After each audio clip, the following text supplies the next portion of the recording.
नमस्कार दोस्तों, मैं आप सभी का स्वागत करता हूं आपके अपने YouTube channel Keshav nursing classes के ऑनलाइन YouTube चैनल पर। तो दोस्तों, हम पढ़ रहे थे मेंटल हेल्थ नर्सिंग सब्जेक्ट के बारे में, और मेंटल हेल्थ नर्सिंग के अंदर हमारा टॉपिक है आज का prevention of mental illness. Prevention of mental illness. Previous class में हमने पढ़ा कि मेंटल हेल्थ क्या होती है, मेंटल इलनेस क्या होती है। तो आज के इस सेशन के अंदर हम पढ़ेंगे कि जो मेंटल इलनेस होती है उसको कैसे प्रिवेंट किया जा सकता है, उससे कैसे बचा जा सकता है, और अगर किसी पर्सन के अंदर मेंटल इलनेस हो गई है तो उसको कैसे ट्रीट किया जा सकता है, इन सब के बारे में आज हम पढ़ेंगे। तो प्रिवेंशन ऑफ मेंटल इलनेस के अंदर अपन क्या पढ़ते हैं? प्रिवेंशन ऑफ मेंटल इलनेस के अंदर हम पढ़ते हैं level of prevention. Level of prevention.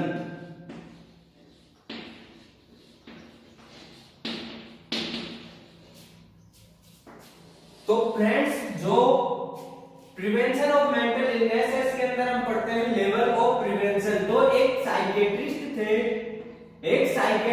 थे, उन्होंने क्या किया था? लेवल ऑफ प्रिवेंशन, जो प्रिवेंशन के जो लेवल्स हैं उनको दिया था। उनका नाम था जेराल्ड कैप्लन।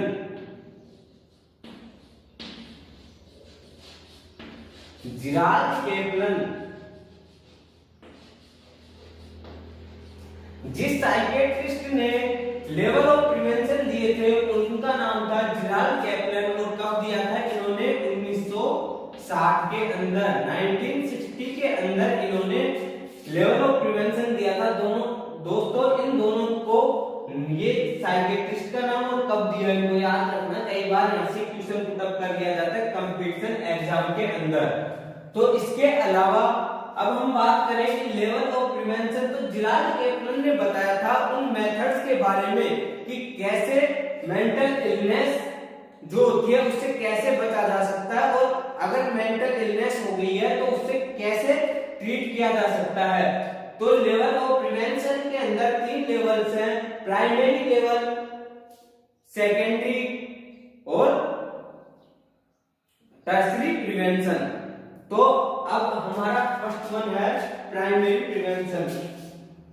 इससे पहले मैं इसको साफ कर देता हूं।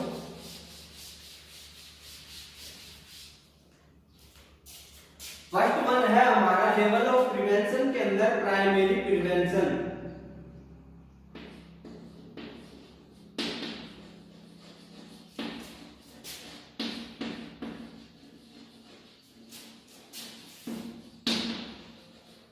तो दोस्तों, प्राइमरी प्रिवेंशन क्या होता है? प्राइमरी प्रिवेंशन के अंदर हम वो सारे के सारे एफर्ट्स करते हैं।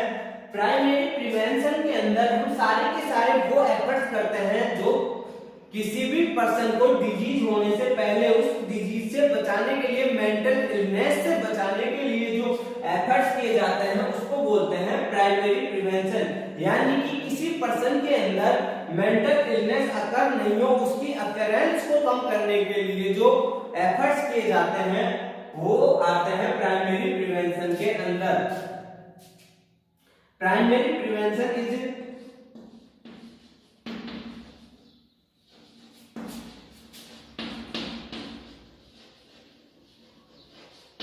primary prevention is done to decrease the occurrence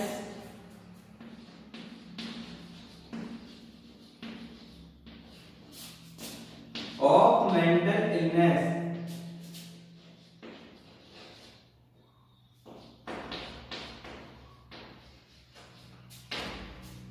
वो सारे के सारे एफर्ट्स जो कि प्राइमरी प्रिवेंशन के अंदर वो सारे एफर्ट किए जाते हैं जिनके कारण मेंटल इलनेस से बचा जा सके, मेंटल इलनेस की जो अकरेंस है उसको कम किया जा सके। अब इसके अंदर क्या क्या एफर्ट्स करेंगे, क्या क्या एक्शन लिए जाते हैं जिनके द्वारा मेंटल इलनेस से बचा जा सके। तो इसके अंदर एक्शन कौन कौन से एक्शन किए जाएंगे ड्यूरिंग द प्राइमरी प्रिवेंशन? तो क्या करेंगे, इससे मेंटल इलनेस से बचने के लिए क्या प्राइमरी प्रिवेंशन करेंगे, सबसे पहले मेंटल हेल्थ एजुकेशन देंगे।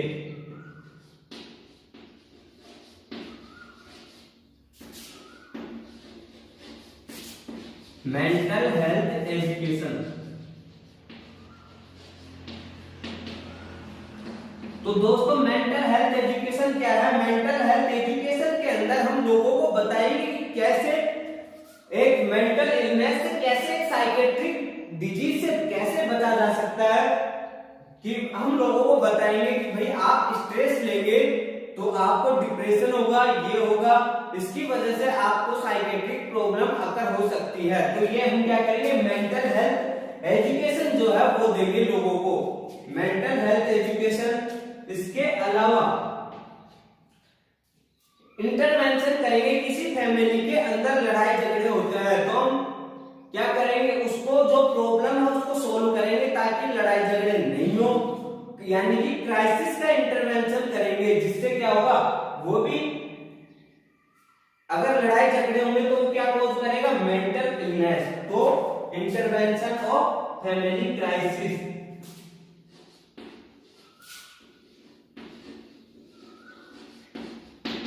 Intervention of family crisis. दोस्तों मैं इसको ऊपर से साफ कर देता हूं क्योंकि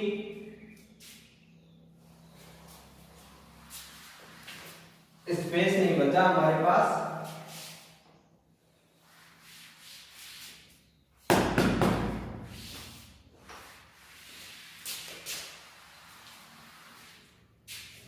इसके अलावा क्या एक्शन करेंगे हम,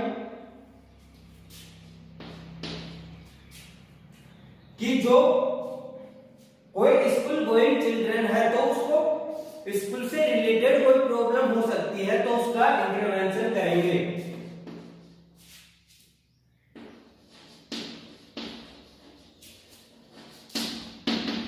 intervention of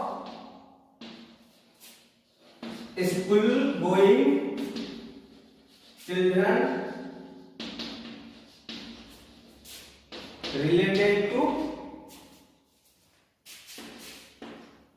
related to school problem।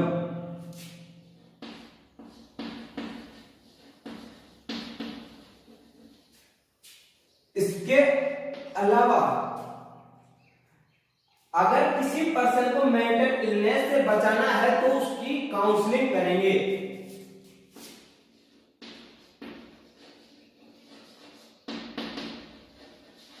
क्या करेंगे, काउंसलिंग प्रोवाइड करवाएंगे। तो दोस्तों ये था हमारा प्राइमरी प्रिवेंशन,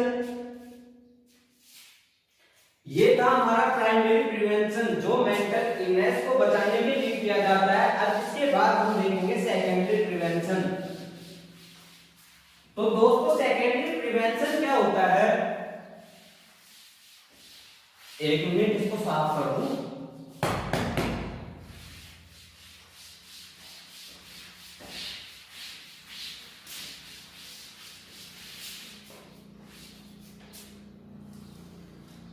नेक्स्ट है अपना secondary prevention.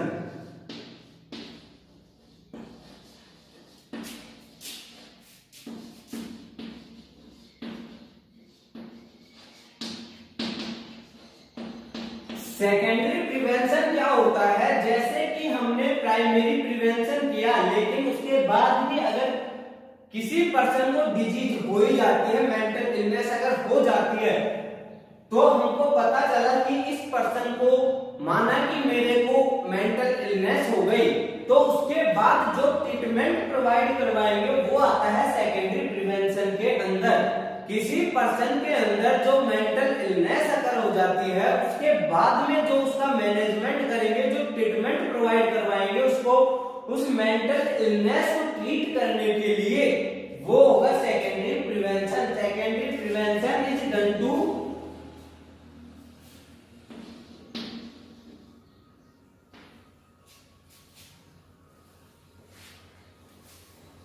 secondary prevention is done to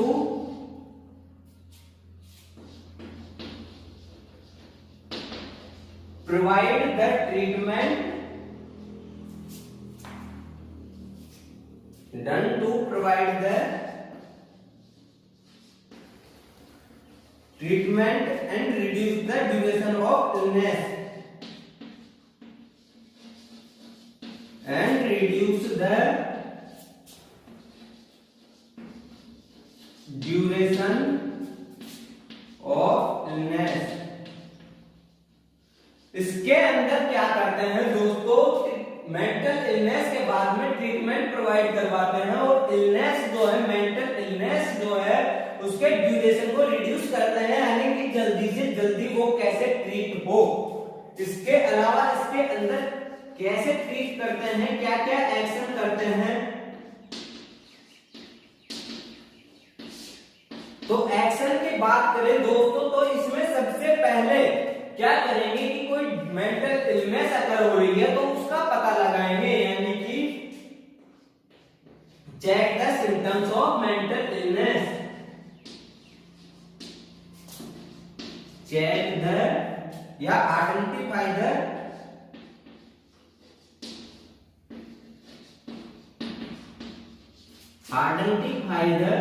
symptoms of mental illness।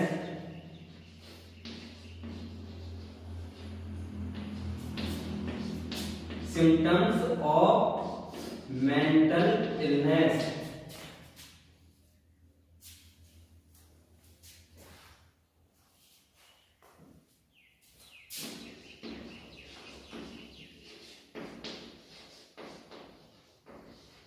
जो मेंटल इलनेस है उसके सिम्टम्स को आइडेंटिफाई करेंगे। सबसे पहले हम आइडेंटिफाई करने के लिए क्या करेंगे, early diagnosis,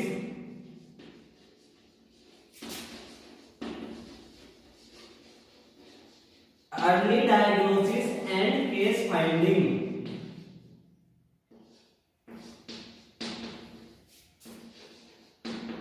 early diagnosis and case finding, किसी पर्सन के अंदर मेंटल इलनेस अगर हो गई है तो उसका पता लगाने के लिए जल्द से जल्द जैसे ही अपन को पता चला तो हम क्या करेंगे, उसका डायग्नोसिस करेंगे एंड केस फाइंडिंग। एक बार इसको साफ कर देता हूं, इसके अलावा जो एक्शन बच रहे हैं उनको भी अभी हम डिस्कस कर लेते हैं।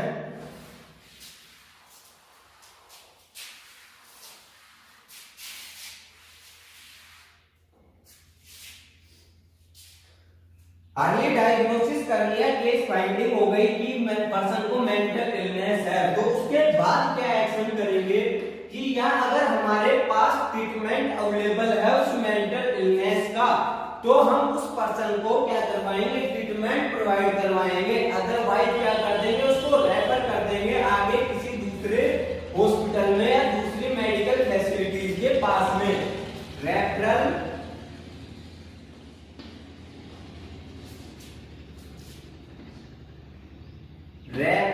is done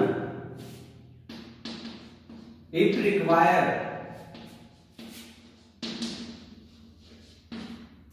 इसके अलावा क्या करेंगे कि इफेक्टिव ट्रीटमेंट प्रोवाइड करवाएंगे, इफेक्टिव ट्रीटमेंट क्या करवाएंगे, प्रोवाइड करवाएंगे। पेशेंट्स को इफेक्टिव ट्रीटमेंट प्रोवाइड करवाएंगे। अब इसके बाद नेक्स्ट आता है हमारा टर्शियरी प्रिवेंशन।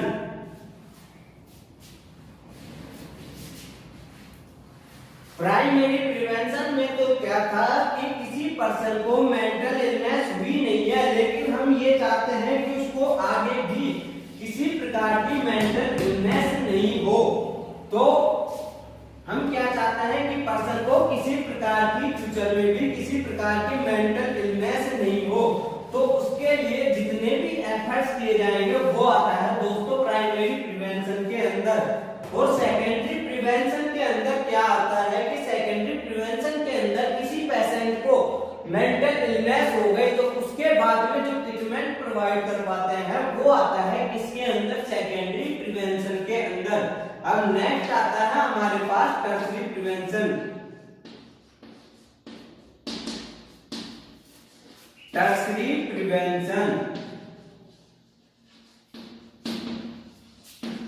दोस्तों टर्सरी प्रिवेंशन क्या होता है कि किसी पेशेंट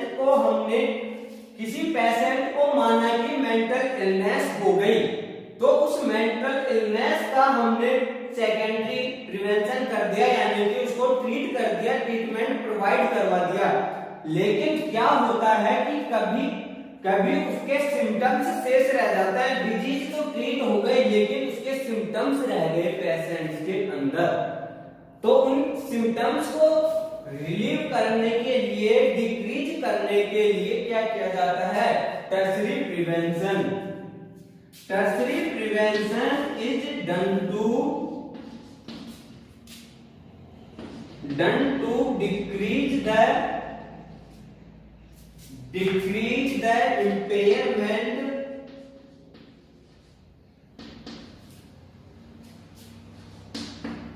discomfort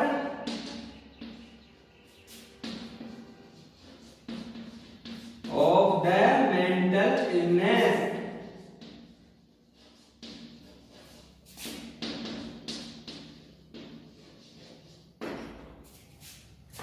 क्या करते हैं? पेशेंट को टर्सरी प्रिवेंशन के अंदर जो सिम्टम्स रह जाते हैं उन सिम्टम्स को, डिस्कम्फर्ट को रिलीव करने के लिए जो प्रिवेंशन करते हैं वो आता है दोस्तों टर्सरी प्रिवेंशन के अंदर। इसके अंदर हम क्या एक्शन लेंगे, क्या एक्शन करेंगे टर्सरी प्रिवेंशन के लिए? तो वो है हमारे पास, इसके अंदर सबसे पहले हम फैमिली को, सोसाइटी को इंक्लूड करते हैं।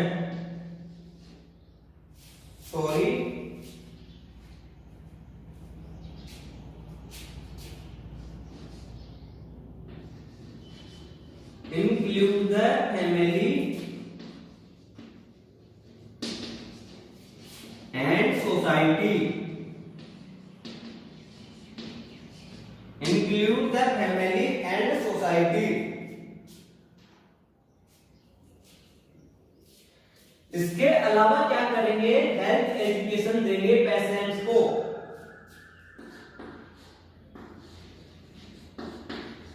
हेल्थ एजुकेशन,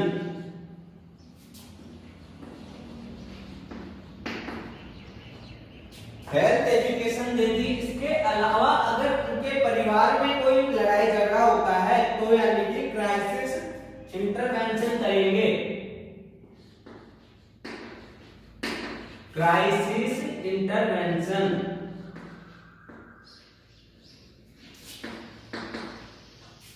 क्राइसिस इंटरवेंशन करेंगे। इसके अलावा फिर भी अगर कोई सिम्टम्स रह रहा है तो क्या करेंगे? थेरेपीज प्रोवाइड करवाएंगे।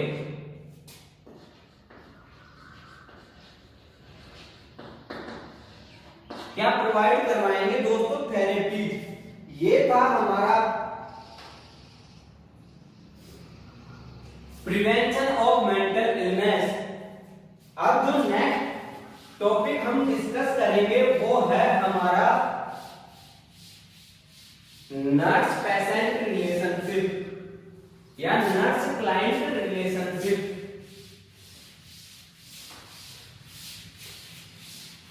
दोस्तों नर्स पेशेंट रिलेशनशिप क्या होता है?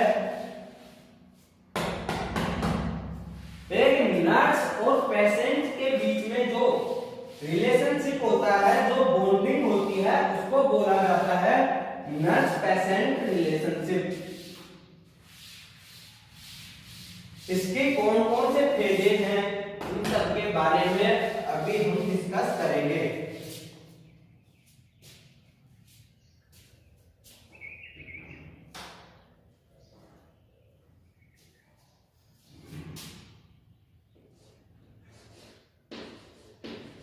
Nurse client therapeutic relationship.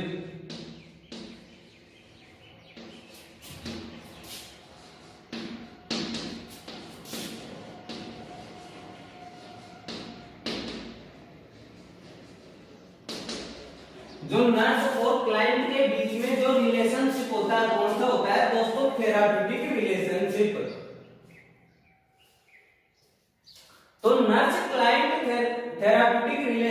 क्या होता है, जो एक नर्स और पेशेंट के बीच में जो रिलेशनशिप होता है, जो बॉन्डिंग होती है, उसको बोलते हैं नर्स क्लाइंट रिलेशनशिप। और ये किस पर्पज के लिए होती है, उस पेशेंट को ट्रीटमेंट प्रोवाइड करवाने के लिए जो है क्या करते हैं, नर्स एक थेरापेटिक रिलेशनशिप बिल्ड करती है। तो इसकी डेफिनेशन हो जाएगी,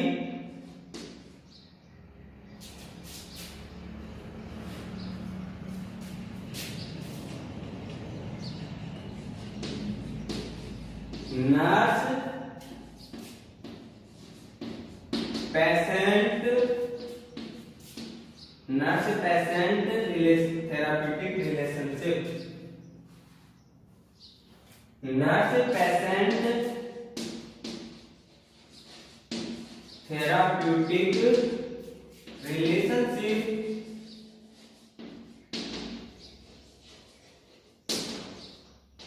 is the bonding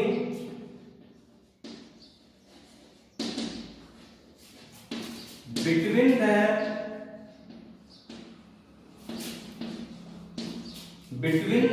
nurse and patient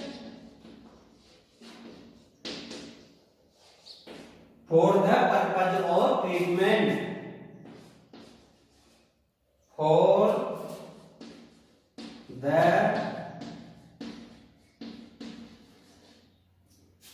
purpose of treatment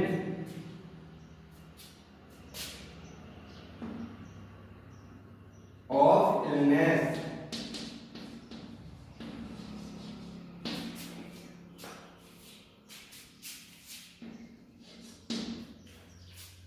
nurse और पेशेंट्स के बीच में जो बॉन्डिंग होती है, किस पर्पज के लिए, ट्रीटमेंट ऑफ इलनेस, इलनेस के ट्रीटमेंट के पर्पज के लिए। तो दोस्तों ये होता है नर्स पेशेंट रिलेशनशिप। अब इसकी फेजेस की बात करेंगे हम कि कौन कौन सी फेजेस हैं जिनको हम इसके अंदर इंक्लूड करते हैं। तो हमारी फर्स्ट फेज आती है दोस्तों pre interaction phase.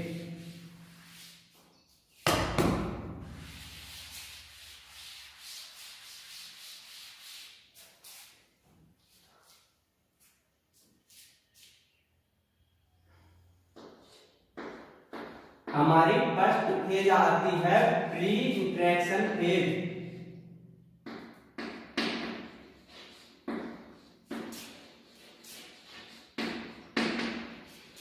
Pre interaction phase.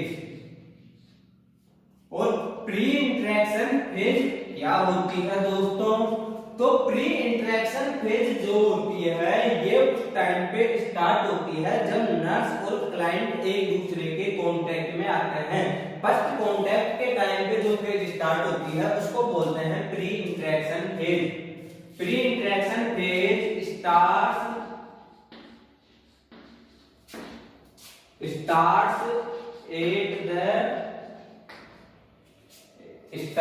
at the time of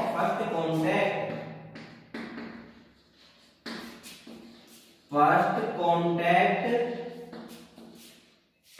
between the nurse and patient।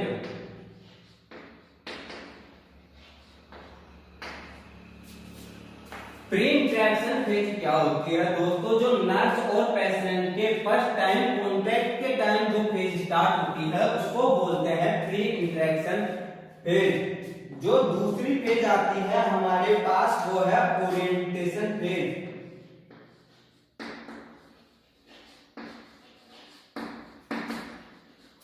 Orientation phase. और दोस्तों ओरिएंटेशन फेज क्या होती है, ओरिएंटेशन फेज के अंदर नर्स और पेशेंट क्या हुए, कांटेक्ट में आ गए। अब नर्स क्या करेगी कि उसका जो ट्रीटमेंट प्रोवाइड करवाएगी, यानी कि nurse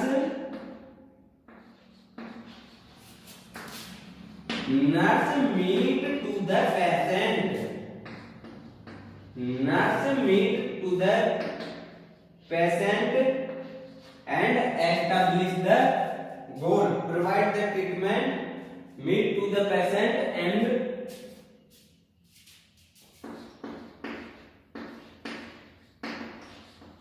provide treatment and establish the goal.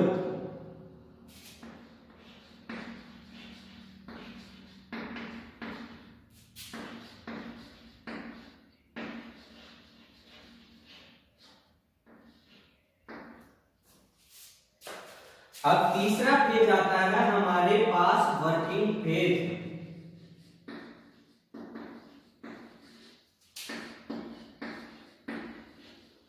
तो दोस्तों वर्किंग पेज के अंदर क्या होगा कि वर्किंग पेज के अंदर जो एक नर्स होगी वो पेशेंट के बेनिफिट के लिए वर्क करेगी, पेशेंट को एक डिजीज को ट्रीटमेंट करने के लिए क्या करेगी, जो वर्क करेगी वो आता है वर्किंग पेज के अंदर।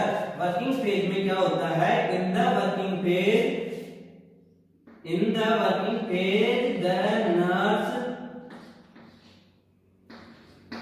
the nurse work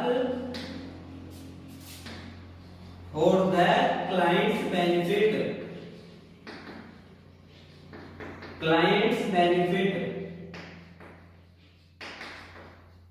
नर्स क्या करेगी, पेशेंट के बेनिफिट के लिए जो वर्क करेगी वो आएगा वर्किंग पेज के अंदर। फोर्थ पेज होती है हमारी टर्मिनेशन पेज।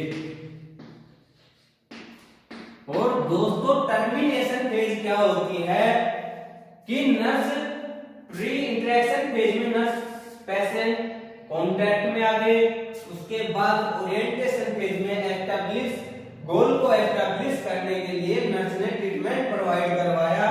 वर्किंग पेज के अंदर क्या हुआ कि क्लाइंट के बेनिफिट्स के लिए नर्स क्या कर रही है, वर्क कर रही है, लगातार उसको ट्रीटमेंट प्रोवाइड करवा रही है जो नेसेसरी है, फिजिशियन ने जो प्रिस्क्राइब किया है। अब टर्मिनेशन पेज के अंदर क्या हो गया कि उसका जो ट्रीटमेंट है वो पूरा हो गया। उसके बाद नर्स क्या करेगी, टर्मिनेशन पेज के अंदर जो उसको ट्रीटमेंट प्रोवाइड करवाया है उसका इवैल्यूएशन करेगी, इवैल्यूएशन ऑफ ट्रीटमेंट, जो ट्रीटमेंट प्रोवाइड करवाया है उसका इवैल्यूएशन करेगी। और उसके बाद में क्या करेगी, जो रिलेशनशिप बनाया था नर्स पेशेंट थेराप्यूटिक रिलेशनशिप जो मेंटेन किया था उसको क्या कर देगी, एंड कर देगी। एंड द रिलेशनशिप,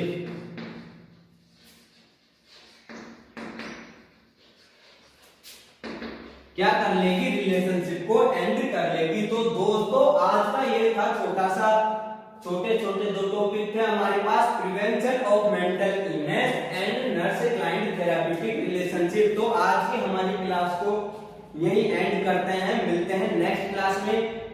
तब तक आपको डिस्क्रिप्शन में कॉमेडी चैनल का लिंक मिलेगा, आप चाहें तो उसे भी चेकआउट कर सकते हैं। तब तक के लिए थैंक यू क्लास, जय हिंद जय भारत।